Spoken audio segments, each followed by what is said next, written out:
Sea. Where it is located? It's in Jordan. How is it floating in water? Let's understand by a small experiment. Yes, this is Mangleshwari from class 5A. Here to do a small experiment.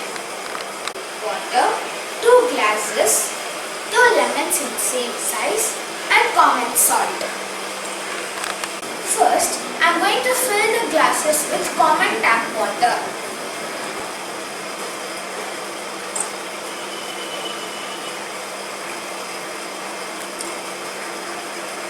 Of water, I am going to put a lemon.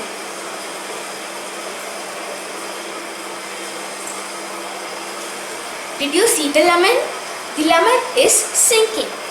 Now, in the next glass of water, I am going to put 2 tablespoons of common salt. Salt dissolves completely.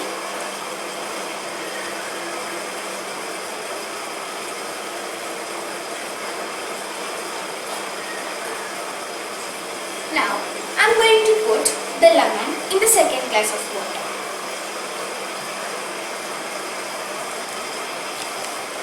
Did you see the lemon? The lemon is floating.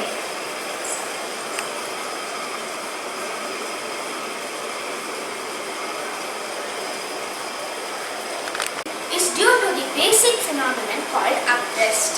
The sinking and floating of the object is dependent on the relative density of the object. Here, as we saw, the lemon sunk in normal water but floated in salt water. This is because of the density of the salt water. Here, salt water is more denser than the normal water. So, it produces an up force that causes the lemon to float. This science is the basic idea for the floating of things in Dead Sea.